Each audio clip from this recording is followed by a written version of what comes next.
Welcome to the Blogger Genius Podcast, brought to you by Milo Tree. Here's your host, Jillian Leslie.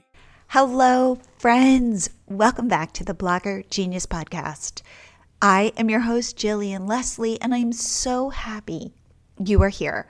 I don't know if you can tell, but I have a smile on my face, and it's because David, my husband and partner, and I have been so busy rolling out our new product called Milo Tree Easy Payments. What I wanted to share was my why. Why did we create this? And it's really because of you, because of my audience, because of the creators that I interact with on a daily basis. So I'm always so blown away by what people build and create and the content that they share. And there are two pain points that I continually hear creators struggle with. And one is how to monetize. They're giving so much away for free and they're feeding the algorithms, but they don't have as much to show for it as they would like. And the second is that they have to deal with all these platforms and that technology is tricky and difficult and frustrating. So David and I said, could we find a way to help creators monetize their audiences and what they know by creating memberships, teaching workshops, selling their services, and make it so easy for them to get paid, to sell their offerings, to manage their back-end businesses, and make the technology lean and simple. On November 17th, Elisa Meredith and I are hosting a training for $10 to teach people how to set up paid workshops in under 60 minutes. And in order to set up a paid workshop, let's assume it's going to be an hour-long teaching session. The only technology you need is Zoom, an email service provider like MailChimp or ConvertKit or MailerLite, and 3, Milo Tree Easy Payments. I would love it if you came to this workshop. In order to sign up, all you do is you go to workshop.milotreecart.com. Take a look at our sales page. This took me about 10 minutes to set up. And with your Easy Payments account, you will get one just like this and we'll host it for you. Just briefly, how can a workshop move the needle for your business? One, you are monetizing your audience, monetizing what you know instead of putting out so much free content. 2, you get to show up live for your community and hear what they're struggling with so you know what direction to move your business. 3, because the platform is so easy to use, you can experiment with memberships or coaching. And the best part, again, with you in mind, is there's no monthly fee to use Milo Tree Easy Payments. We charge a small transaction fee, so we don't make money until you make money. This way, we are 100% aligned. Now, to change direction, I want to talk about the podcast this week.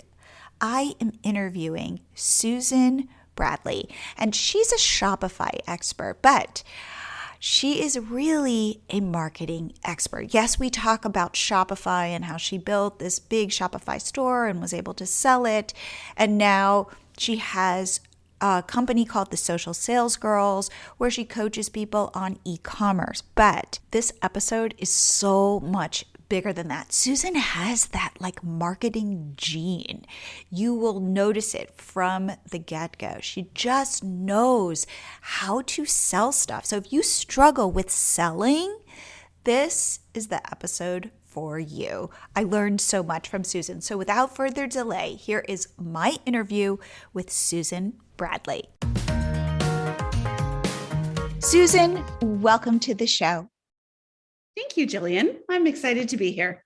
I found you. I saw you were a Shopify expert, and I know a lot of people in my audience think about opening Shopify stores, want to be selling products, but kind of don't know the ins and outs of Shopify and whether it's a viable solution for them. So since I don't know your story, but I read on your blog that you had a big Shopify store, you sold it, you're building a new one, you've got a membership. Can you share your entrepreneurial journey? Sure. So I am at heart a retailer, a product seller. I sold my first business in 2010. And when I did that, it was bricks and mortar.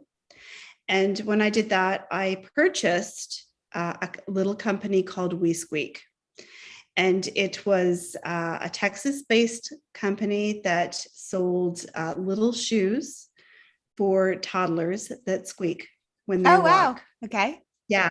And at the time, We Squeak had, I think, 700 or 800 wholesale accounts across North America and a very small online presence, like a very small direct-to-consumer online presence.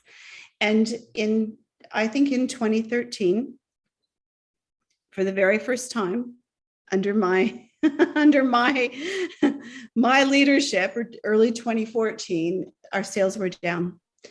And it was a difficult time because a lot of retailers were really struggling, and they were struggling to, make good on their commitments, pay their bills. Their sales were down because e-commerce has grown so much over the years. And as a result, my sales were down. And I realized that there was an aha moment there where my mom, who was in her 70s, came into my house and said, "Oh, I just finished all my Christmas shopping." And I said, "You did?" And she said, "Yes, I did it all online." And I'm like, "Oh, well, if you can figure out how to do all your Christmas shopping online and you're like 77, that's why my sales are down. I have a problem."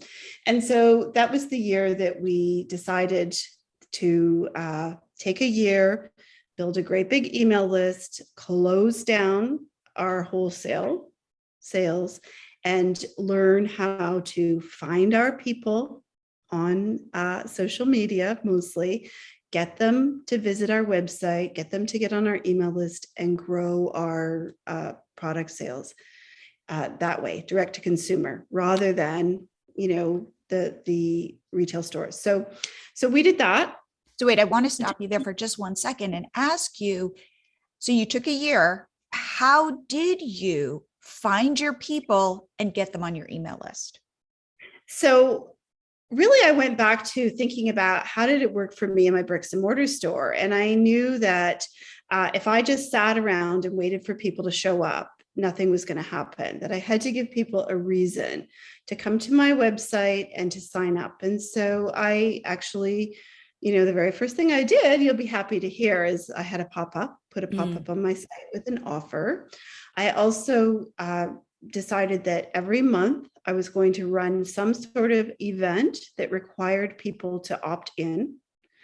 I learned to actually get that event. So they would opt in, and maybe they would get a $10 promotional gift card to spend on the store, or they would opt in for a giveaway that I would follow up with an email sequence that would offer them, the second prize, which was a gift card to spend at the store, that kind of thing. And then I learned, which was a long, slow process, but I learned how to drive traffic to my site using ads on, at that time, it was ads on Facebook. And so it took a good year. I grew an email list of 18,000 within a year. Wow. And really it took a good year plus, I would say, to understand how to really get the right people to my website in a way that I could afford, that wasn't costing me a fortune, and then learn what it was going to take to convert them from web visitors into customers. But once I learned that, it's kind of like a skill that you have, and even though things change, you still have those basic skills. And so I was able to grow the business significantly in such a profitable way that it changed everything. I became location independent. I had so much more profit. I was able to hire people virtually rather than to come into our warehouse in Texas. And the very best thing was I was able to get more sales with a lot less inventory on hand. So, and it was all it was like a cash business rather than waiting for people to pay us business. So it was really beneficial. So I did sell that business at the end of 2018. And I felt like it was really important because as you know, and maybe people who are listening wouldn't know this, but we actually now I also have this other business, the Social Sales Girls, where we teach e-commerce store owners or people who are selling products how to do those very things, because it's hard. Nobody tells you it's hard. It's hard. What do So you, okay, what do you think is hard? Oh, well, a lot of things are hard. I think that it's hard to understand the work you have to do to get the results you want. It's hard to understand. I think the hardest part maybe is emotionally when you are in these groups of people who are reporting successes, or you see these ads. I saw one this morning with the inside of a private plane, and I'm like, kill me now. If I have to see one more of these ads, I'm going to, like, the bro stuff. But it sets us up to have unrealistic expectations about how we get from where we are today to where we want to be, how long it should take, how much it should cost, how we feel along the way. It just makes us feel like we're inferior. And so that's probably actually, Jillian, the hardest part. But beyond that, I think that advertising is a skill that you have to learn how to run paid traffic. And we shouldn't feel bad that we don't know, because again, that's hard and it changes a lot. And so I think that that's hard. I think it's hard to understand that, especially for creatives, especially for people who love to create things, that the time that you spend creating the thing and creating the website and making everything look beautiful doesn't always get you the best ROI, that return on investment, that the marketing you do for your business is what's going to get you the results that you want. And so what I see more often than not is most people, when they don't get the sales that they want, they think, well, first of all, they might say, hey, can someone look at my website? That's the kiss of death, because, those are not your customers in Facebook groups. So you shouldn't do that. But really what I see is they go in and they think, well, maybe I need to change the color of the button. Maybe I need to change my homepage.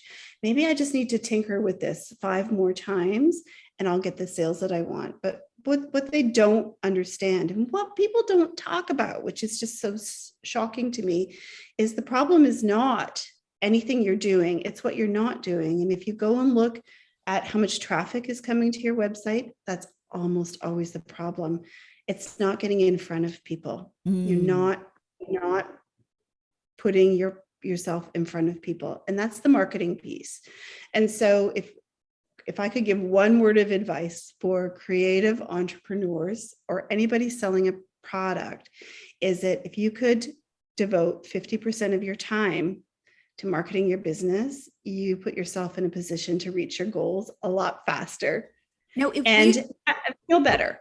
If we were to start at the beginning, let's say I've got a product, like I'm drinking coffee, and I've got this, let's say this is a special kind of mug that I designed that somehow keeps my coffee warm, looks cute, who knows, right? This is my product. How do I start? Like, how do I go, do people want my mug? Or like, would you say that this is a mistake people make? I love this mug. I assume you're going to love this mug. I'm not even going to do customer research to say, do you like this mug? I'm going to start building out my business. Like, how do you do that initial, you kind of put it in front of people and go, what do you think of this? Like, it might be a cool mug, but I think it's worth $50. And you're like, I'm not paying that. It's a mug. Yeah, absolutely. So this happens all the time. People, we have a member, her name is Laurel Thompson, who talks about this all the time, creating something in a vacuum. Not a good plan. And so there are simple ways. It just takes a little bit of, I'd say grit and getting over yourself to do it. But the number one way you could do that is that you're selling that mug, Jillian. Let's think about all the places or all the people that might be interested in that mug. People like you, people who value the mug, value the benefits that mug has. Where are they hanging out? And even though we all love to hate Facebook, the bottom line is there are a bajillion groups on Facebook full of people that might be your people, might have the same appreciation for your mug. And there's absolutely nothing wrong with going into that one of those groups. And you may have to ask the admin, or you may just need to read the rules, but to say something like, hey, I'm Jillian. I'm so glad to be here. You can comment on other people's posts. I'm wondering if you all could help me. I have invented this mug. I love it. I think it's amazing because of benefit. But what I really need to know is what other people think about the mug. And I'm actually looking for some people who might want to be product testers for me. And if that's the case, you can leave a comment here and I can connect with you privately. Or if you've asked the admin of the group, if it's okay to leave your email address, or something like you don't want to leave an opt-in form there, but something that is really natural. And I think that's a really great way to start, because you're exactly right. Just because you think that mug is amazing. And my mom thinks it's great. And your best friend. And my best friend thinks it's great. I do. But what you really need is somebody who's not any of those people to test your mug. And what you need, even to take that a step further, is you really need to figure out what it is you need to know. Like, don't just send it to them and say, tell me what you think, because that's what you're going to get back. Oh, it's great. Thanks for the mug. Bye. What you really need to know is, okay, how does it perform? Is it keeping your coffee warm? Which of these are the benefits that I think this mug has. Which one is most important to you? What could I do to make it better?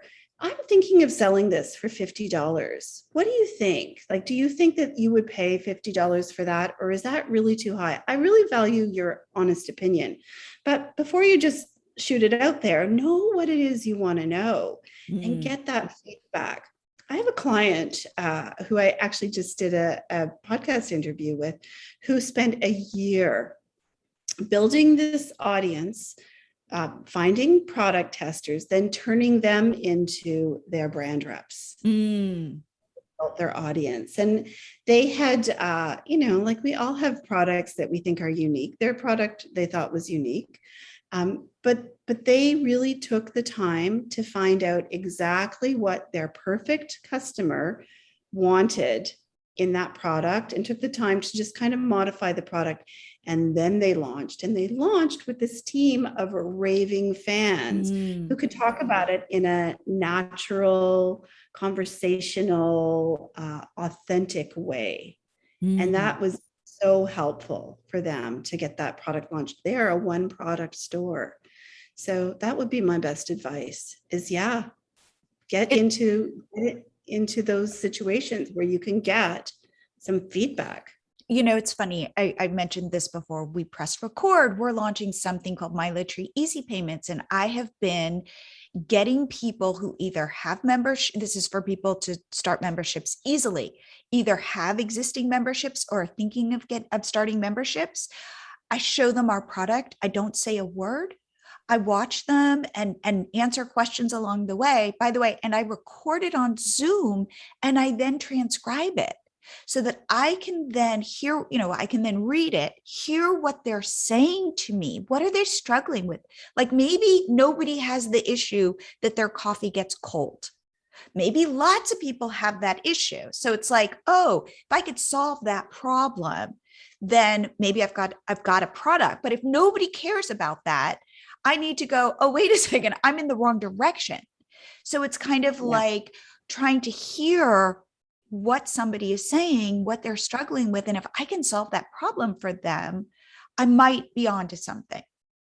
Right. And you give yourself a huge head start, even though you took that time. Exactly. And you can't scale that, meaning I can't set up some systems so that I can interview people without me being there, interviewing them and hearing them and talking to them. It's it's a slow process, but I'm with you. I think that we overestimate our own magic. If I like it, you're going to like it. Yeah. And there's no hiding. Like that's but because it's so easy to hide behind our screens and not like put ourselves out there and risk a little rejection or feedback that we maybe don't want to hear. But really what I've found is that people are basically kind and good, and people genuinely want to see you succeed and genuinely want to give you good feedback on your product. And so it's really a matter of just getting over yourself and saying, okay, I might ask 10 people, 7 might say yes, 3 might say no. I'm not going to die when they say no. So I'm just going to like put on my big girl pants and do it. And I'm going to feel really good after I do it. That's great. Okay. So now I've got I've got my one product. I've talked to 10 people. They love it. I've, realized, okay, like probably $50 is a little too much for my mug. Like I've learned stuff and now I'm ready to start selling. I think, and you can tell me if I'm ready to start selling. Like, for example, do I just open up a Shopify store? Do I try it on Etsy first? Do I start building my list, but I don't, know exactly how to do that? Like, what do you recommend my next step be? Well, there's so many ways you can do it. So you have to think about the outcome you want before you just go charging in, with your hair on fire. Totally. Let's take a minute to think about what outcome do you want? Do you just want to sell a few of your mugs and then maybe you'll stop selling your mugs and you'll get something else? Or do you want to actually be have a real store where you can add products and run promotions and grow this business and perhaps sell it one day? What is your goal? And you don't have to know how to get there yet, but you do need to know where you want to land because it's going to affect what you do. Interesting. Now, okay. So I'm dreaming big. I want this to be something where I can buy my beach house. I can do that. Yeah. Okay. So here's what we want to do. We want to think about what we're doing as you're getting this feedback from your product testers. Hopefully you've set up your social media, and we want to think about how we start building an audience of people who know who we are and might have some interest in our product. And absolutely the very best way to do this is just to lay it all out there for people and be super honest and transparent about what you're doing. And so you might have had 4 different iterations of your mug before you get to the one that is you think is ready to launch. And so right when you're looking for products testers, you also have your social media accounts set up. You start saying, hey, I'm Jillian, I'm making this mug. And you think about the things that are important to people like you. So you made this mug to solve a problem for you. So what's important to you? What other things are important to you? Like, obviously you love coffee. If you're making a special $50 mug for it, you might be a business, like you might be a business person, or you might be a mom, or whatever it is. Think about who that person is and keep your conversation relatively tight in those few topics that are going to attract the right people. But what you really want to do is take them along on this journey with you. Like, oh, here's a picture of my kitchen counter with 4 different mugs on it. Which color do you like best? I cannot make up my mind. Cannot decide which color do you like best. Or here's the bad, here's the good, bad, and the ugly. Here's the mug that I wanted them to make. Here's what I got. Here's me unboxing my first samples, or whatever it is. But really let them feel like they're coming on this journey with you. And along the way with that, what I would do is I would find a way, and maybe you actually have a solution for this, to have people be able to join my email list. And I would take that very same content look at the content that's getting the best response on social media. And I would take that content, I would put it in an email, and I would send an email to my list every week about what's going on behind the scenes. I wanted to take a quick break to talk about our MiloTree pop-up app that you can find at milotree.com. This pop-up will grow your followers on social media. It will grow your email list. It grows your audience. And these are the people who will buy from you. It is a great tool because the technology is simple and it will not slow down your site. So head to milotree.com, sign up, get your first 30 days free. And now back to the show. Now, here's the thing. How do you balance this idea of, I teach this all the time in our membership and on my podcast. The focus needs to be less about me and more about you. I want to give you value. I think you want to be relatable. At that stage of it, it really is about you, not about, all the things. Right. Like not about what you bought at the grocery store, but it is about the project, what you're working on at that stage. They have to be interested in the product, but I think it can be about you. It's when you transition from, okay, this is what I'm doing to I'm ready to sell. That's when you can really start talking more about them. But that connection that you have with people makes this sticky, warm audience where you can send an email and you'll get high open rates and high click rates. You can do a Facebook or an Instagram ad. You're going to get high click-through rates. You're going to be able to reach those people again. And because they have that recall of you and your product, they're way more likely to click than some cold audience that you've never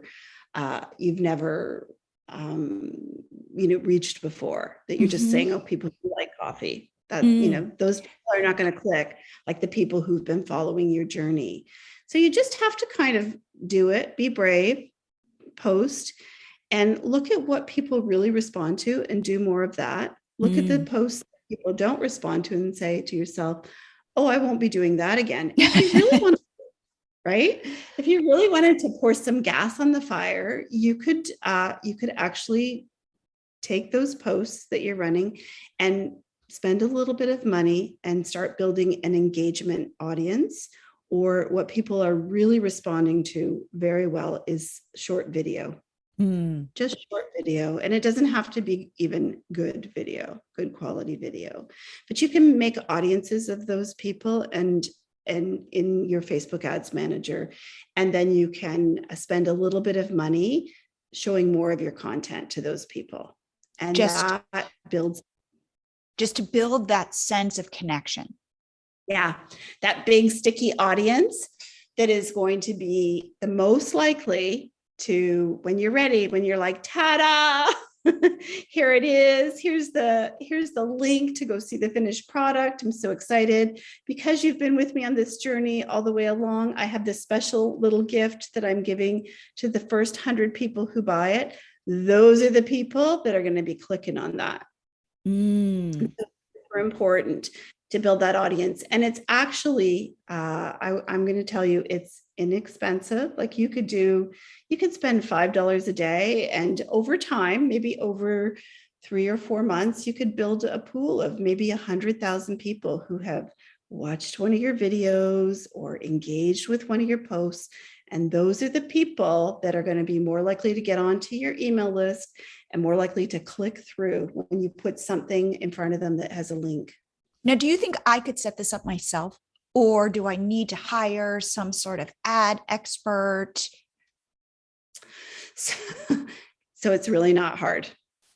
I think the problem becomes is that it's new for most of us, and we don't know what's going to work, and so we try a lot of things before we figure it out.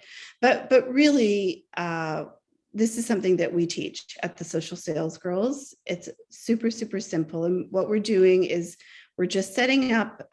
You can even do it with the Boost Post button if you wanted to, but you're just setting up that particular post and putting it in front of the people you think that might be interested. And it's really good to include your face. I mean, some people don't, but it's really good to have that recall. Oh, there's Jillian again with her mug. She's the mug girl. Yeah. She's Mug girl. Or like it's with, okay, I'm trying 3 different kinds of coffee. Which is your favorite? Like 3 bags of coffee. All the things that are kind of around in this circle of the mug as the thing in the middle. But yeah, it really is just engagement ads. So ads to get your product in front of more people who are most likely to engage. So you might choose some behaviors to target to people who love coffee, people who are between 25 and 50, maybe people who are women, people who maybe are parents as well, like that kind of thing, and send it out to a big wide audience, cast a wide net, see who engages, and those people can all go in an audience. And so what I would say is you can do it the slow way, figure it out yourself, or it's super easy to just get a little help with that. Now, in our membership, we have the training for that, or we would have a coach that would help you with that. But it's really not that hard. I don't want anyone to look at that and say, well, that's going to cost too much and be too hard for me, because it's completely doable, and you will thank yourself for a long time if you build that big audience. So, okay, what I hear you saying, tell me if this resonates, if this is really what you're preaching. One, validate your product, right? Not just with your mom. Like people, we need to know that people really like the mug. And then 2, really work on connecting with people, right? People buy from people, not that. And again, could I sell this mug and talk about all the benefits? And maybe there are people out there who say, I must have that mug. Oh, yeah. But it's probably easier, it sounds like, if somebody is connecting the mug to me and my journey and my struggles and my, seeing my successes and my failures, and me asking you, my audience, what do you think? Like, which way should I go? And what is your favorite coffee? Or what is your favorite color for this? Or what do you think of my logo? Do you like A or do you like B? Like getting people kind of in your corner. Right. And that it is less about your beautiful website, how your beautiful Shopify store looks. It is really about product and community, audience. Right. Because you're not Amazon. You want to get $50 for this mug.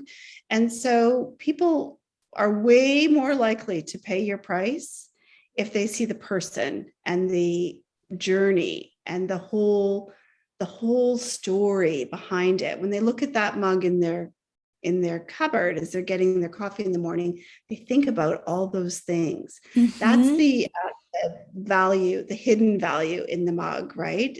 But when you go into a search engine like Amazon, or even Etsy is really kind of a search engine. When you go into there, you have all these things to compare to, and none of that really includes story and the emotional part. And so we actually have a huge advantage. We're highly niched, so we often make things that you can't find anywhere else. And we're people who have a story to tell, and really other people are going to have an affinity with us in some way or another. It might be coffee, it might be I'm a mom, it might be I'm a maker of some sort, like if it's someone who's selling like yarns or ribbons or whatever it is, we have to find what people's currency is and use that to attract them to us. We don't have to be the cheapest, we don't have to ship for free, we don't have to have the most beautiful website ever. We have to build the audience. It's the number one thing. Wow, I love that, because by the way, that is the truth about so much on the internet. Yes. We can't be Amazon. As soon as you start thinking of yourself as Amazon, or how can I, if the words, how can I compete with Amazon go like, no, this is the anti-Amazon strategy. Right. Yeah. And so like, I'll hear, oh, I didn't get, my sales aren't great. Maybe I should do free shipping. And I'm like, no, that is not going to change your world. There are a million other things that you just actually don't want to do, but they're free. And those are the things that are going to get you the sales. And it's all about confidence. I think, when it comes to like putting our face. Like I could still remember not wanting to put my face on anything.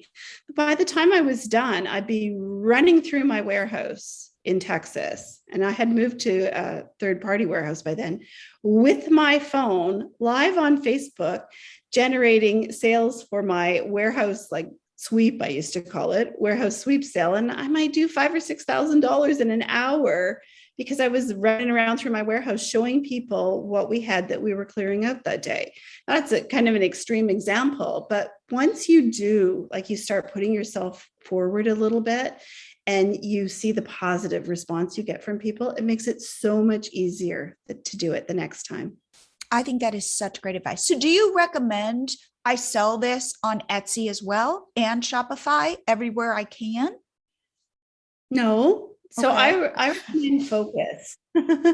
So I think that what we focus on, we move the needle on, and that we tend to forget. We think that our time is expanded in ways that it isn't. And so we tend to think that we can do a lot of things that we actually can't fit into our day. And if we just go deep on a few things and learn how to do that very well, we put ourselves in a position where we can scale it because we learn what we can do really well. And so then we can like really step on the gas. Okay, so I have a store that converts. My conversion rate is finally over 2%. I know how to get the right people to my store. I have some good engagement. I make real sales. 40% of my sales are coming from emails now. So now all I have to do is put more people in the top of my funnel. So now I'm going to actually bump up my spend. Instead of spending $5 a day, I'm going to spend $15 a day for 2 months because I want to add a whole bunch more people to my audience so that I can convert them over time. That's really how you scale your business. You have to get it working first. Exactly. And then you can scale it. But if you're spending 2 hours a day figuring out what the rules are on Etsy and 2 hours a day arguing with Amazon about something, and then you've got this sad little Shopify store where you're only getting 13 people a day to your site, I think you're setting yourself up to fail in a bunch of different places. I think you are so right about that, by the way. And I've heard that exact narrative. I'm selling on Amazon. I'm trying to sell on Amazon. And by the way, that's like competing against all those bros who are buying stuff, on Alibaba, but, are kind of digging into the analytics to try to kind of, I don't know, optimize the system, gamify it. Yeah. Right. And then you've got people, right. And then you've got your Etsy shop but you're competing against thousands of other products, thousands of other mugs that don't have a story attached to them, or I'm not able to communicate my story. And then I've got 10 clicks on my Shopify store and I don't understand why nothing is working. And I'm spending money to not make any money. Right. And time, because your time is actually more valuable than anything. And what I would share with your audience is that at the end of the day, you don't control Amazon and you don't control Etsy, but your Shopify store is yours. You control it for the most part, as long as you don't sell, porn. But you control it, and you have the opportunity that you don't have on Amazon or Etsy to build a list of contacts. That can be email contacts or that can be text marketing contacts. But you have the opportunity to build a list of contacts, which means you can reach out to those people anytime and feel confident that you can get in front of them for basically free. And those two sources, text and email. So if the average e-commerce store converts at 1%, you could expect your emails to convert at 7 or 8 or 9%. So if you send 100, I want to pause on that. Let's go through that. Okay. So when you're talking about conversion rate, you're saying I need to get 100 people to my store. And if I can get 2 of those people to purchase from me, that is a 2% conversion rate. And that's considered good. Good. Right. You were saying average is 1. That means 100 people. So again, it is a funnel. The more people I get at the top of the funnel, the more sales I'm going to get. But just because, so you've driven 15 people to your store and you get no sales, guess what? You're not going to get sales with 15 people. That's almost always the problem. It's almost always the problem. And so people will feel like a failure if they get 15 people to their store and nobody bought, or I had 400 people this month and I didn't have any sales. What they don't know is that average conversion rates are really 1% to 2%, unless you're a new store, and then it's less than 1%.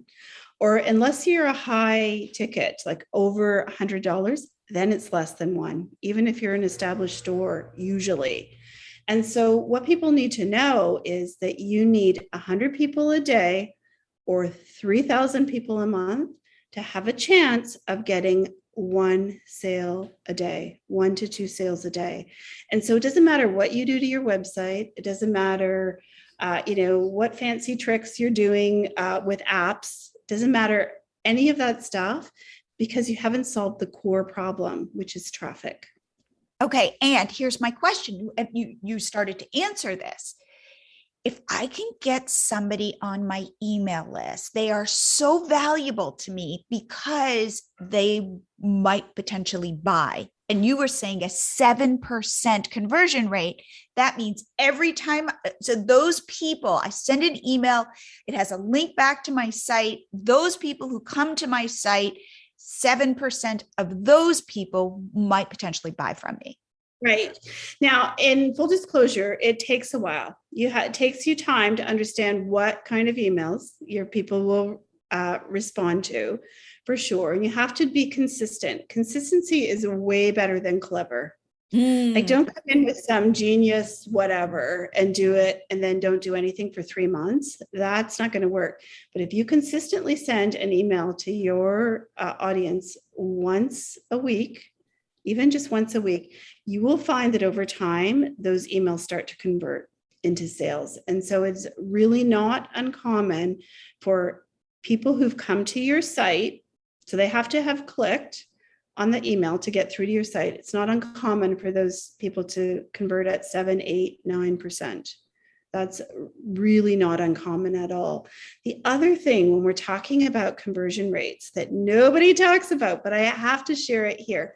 So number one, you need enough traffic to get that conversion. But the other thing that is incredibly important is that if you spend all your time just getting people to your site once and you never bring them back to your site a second time, you are losing a lot of money. You're leaving a lot of money on the table, because returning visitors, people who have visited your site more than one time, convert at least double the rate of first-time visitors. So say I got, in a month, say I got 3,000 web visitors, and I'm going to say 2,700 of them were brand new, and only 300 of them were returning visitors.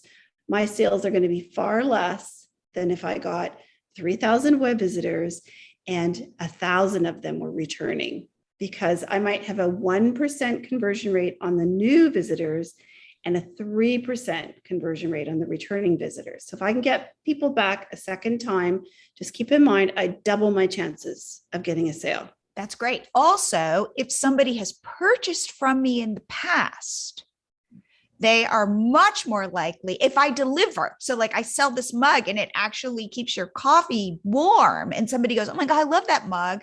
That person is more apt to maybe buy a mug as a gift for their girlfriend. Or now I've got, I don't know, some other product that I'm selling. They'd be like, I trusted Jillian the first time. She delivered. I will buy from her again.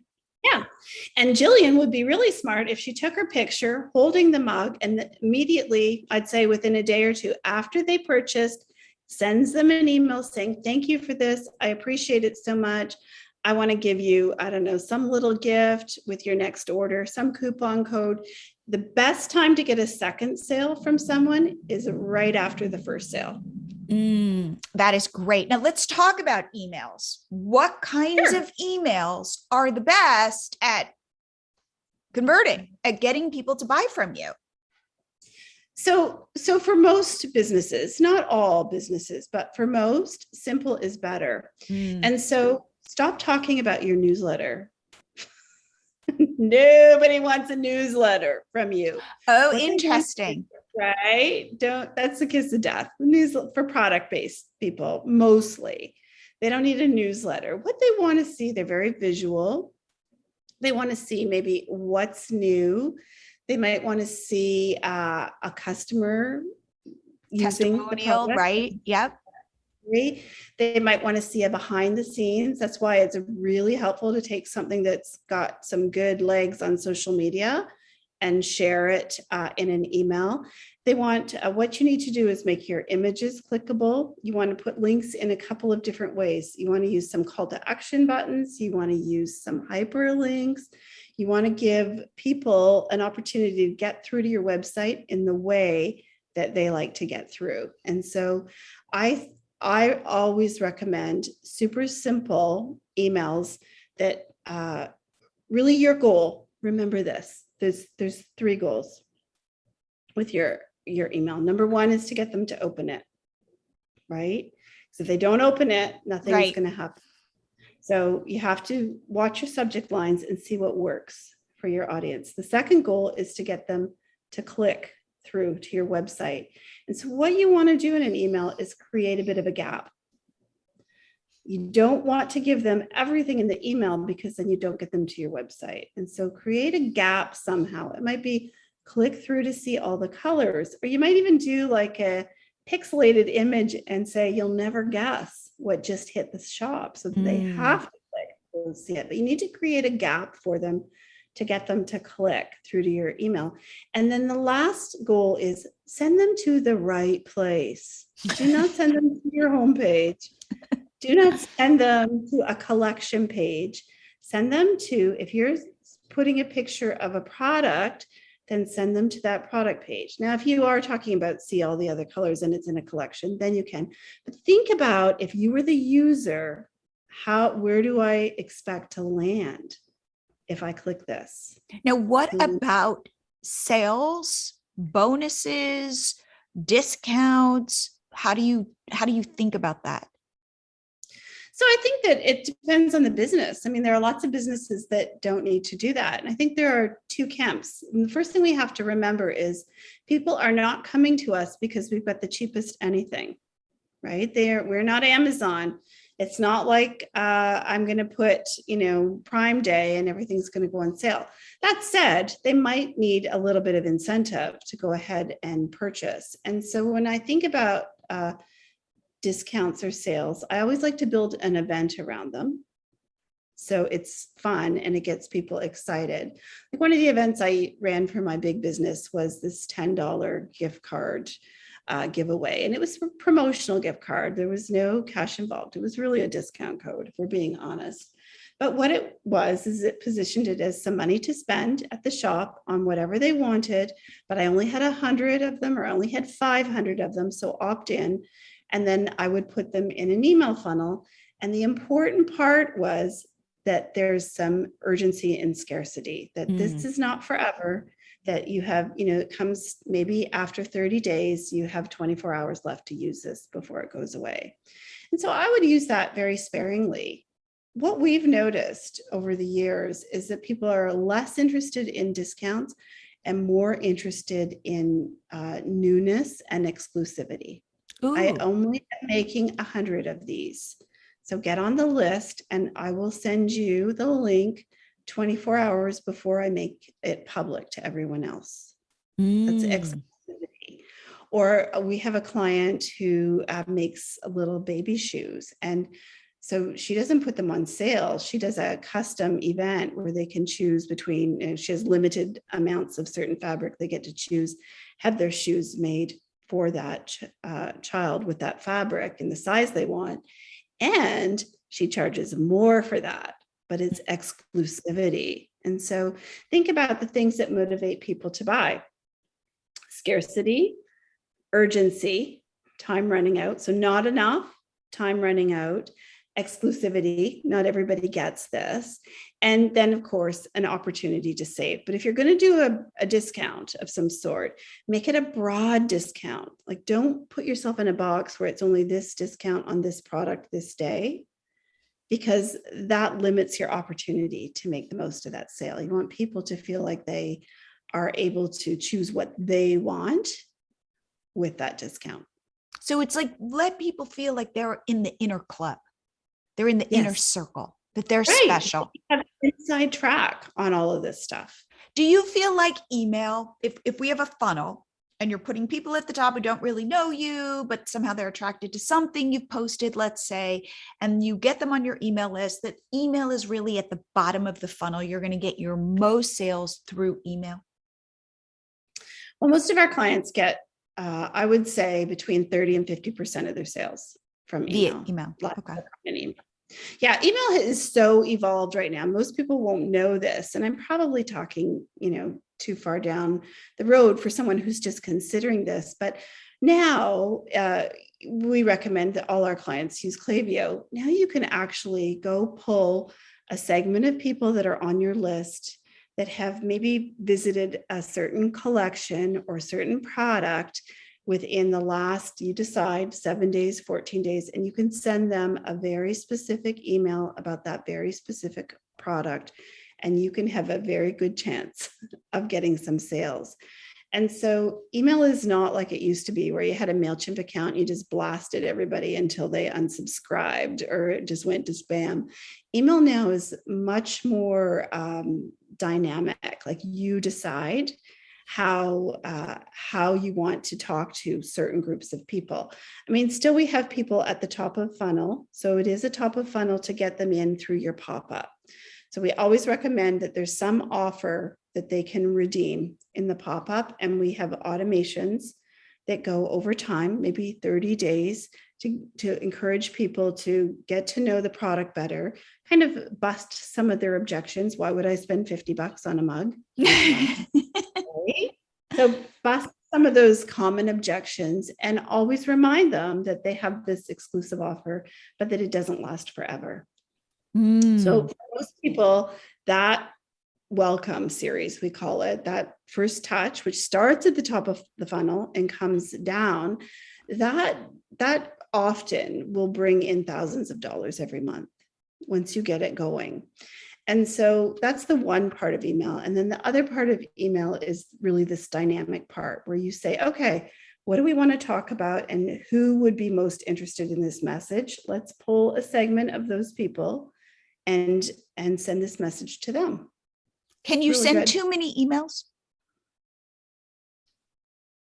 I think you can send too many emails to the wrong people. Like, if you're just if you're doing an Old Navy where they send you 3 emails a day, whether you need them or not, I think that that's too many emails. But I think that if you are strategic about what and who you're sending it to, then I don't think so. Like, I can think of one client who probably gets 50+% of her sales from email, and she sends a lot of emails, but she's not blasting her whole list. She's looking at what people are doing and what they're interested in, and then sending them emails that make sense for them based on their behavior.